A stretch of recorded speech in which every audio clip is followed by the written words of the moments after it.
combustible aquí en Jalisco, las famosas ordeñas, los ductos que constantemente se han encontrado aquí en Jalisco que desatan pues grandes incendios. El último fue en Tlajomulco, pero en varios municipios en Zapopan también a principios de año tuvimos pues un incendio que duró al menos 36 horas, una intensa labor por parte de los bomberos y demás. Pero ¿cuál es el tema de fondo? ¿Qué sucede en este tema aquí en Jalisco en el robo de combustible, donde este estado pues está dentro de los 10 que concentran finalmente el mayor número de ordeñas en estados comparativos, por ejemplo, el Estado de México, Guanajuato y demás? Pero para hablar del tema está en línea telefónica el doctor Francisco Rivas, director del Observatorio Nacional Ciudadano. ¿Cómo está, doctor? Muy buenos días. ¿Qué tal? Muy buenos días a ti y a todo el auditorio.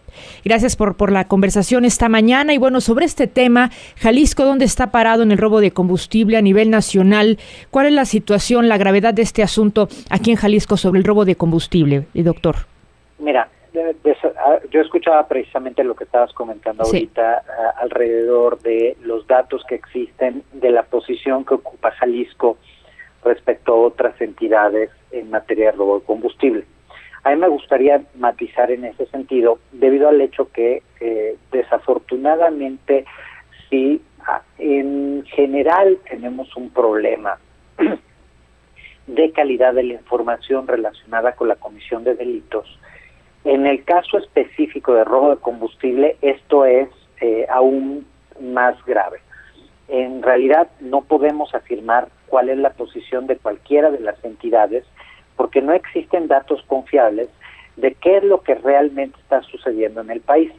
Por ejemplo, la entidad, según datos oficiales, que aparentemente tiene más robo de combustible es Guanajuato. Uh-huh. Sin embargo, cuando haces trabajo de campo, te das cuenta que esto pues no es correcto. La entidad que aparentemente tiene mucho más problemas en ese sentido es Tamaulipas. En Tamaulipas tú encuentras desde gasolineras pirata, como se podría decir, hasta hasta gasolineras en donde se vende el hidrocarburo no procesado, en donde se vende el hidrocarburo ya procesado, etcétera, etcétera. Y pues esto realmente lo que te señala es que el problema de base es la calidad de la información con la que se hace análisis. Uh-huh. Por lo tanto, decir que se encuentra Jalisco dentro de las primeras 10 entidades, pues realmente de alguna manera es falso, porque no tenemos información suficiente alrededor de 3 entidades, como es Tamaulipas, como es el caso de Veracruz, como es el caso de Tabasco, y de otras más, en donde podríamos tener la impresión que en realidad la cantidad de hidrocarburo robado es mucho más alto.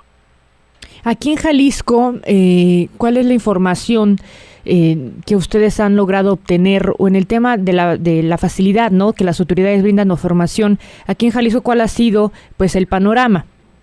Pues lo que nosotros hicimos cuando presentamos un estudio relacionado con esta materia, lo presentamos en diciembre del año antepasado. Jalisco nos resultaba dentro de las primeras 5 entidades, pero como le decía, desafortunadamente ahí no tenemos elementos en donde había otras. Por ejemplo, Tamaulipas nos reportaba prácticamente datos de robo de combustible, Veracruz igual, Tabasco muy bajo, el Estado de México muy bajo. Entonces, entidades que sabemos que tienen una problemática de registro de información, pues en realidad no están reportando. Uh-huh. Y esto acaba generando una confusión y eventualmente una distorsión en el análisis que se puede hacer para poder afirmar y para poder combatir el delito. Nosotros en el observatorio hemos insistido reiteradamente que hasta que no exista un análisis, datos que permitan hacer un análisis exhaustivo, pues difícilmente vamos a poder combatir los delitos.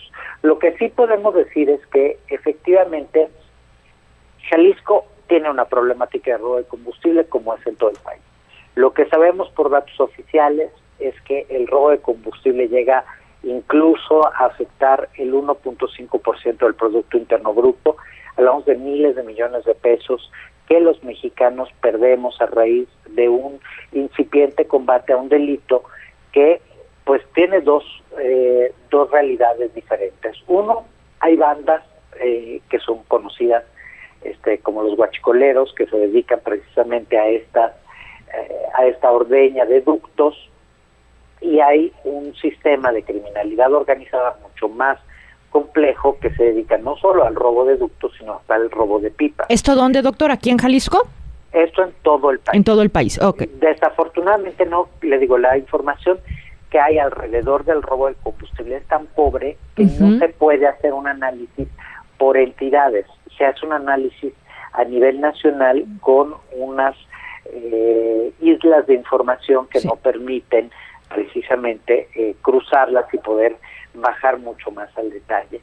Pero lo que sí es que no es lo mismo el robo de combustible que pueden hacer y algún tipo de ordeña que pueden hacer algunas bandas más o menos organizadas a lo que hace la criminalidad organizada, que sí genera un daño enorme hacia todos los mexicanos, porque finalmente a quien nos están afectando es a todos. Un aspecto que tenemos que advertir a las personas es que esto lo encontramos, por ejemplo, mucho en Tamaulipas y Veracruz. Las personas que se vuelven clientes de este tipo de productos se vuelven clientes cautivos que, entre otras cosas, pues son casi extorsionados para que sigan siendo clientes, y tienen que llevar periódicamente a nuevos clientes. O sea, generan como un sistema a través del cual obligan a las personas a traer a nuevas personas, a nuevos consumidores del producto ilegal. Y esta situación, doctor, que nos está detallando, de que obligan a traer otras personas a comprar el producto de otros estados, ¿aquí en Jalisco también se puede decir que se da esta práctica?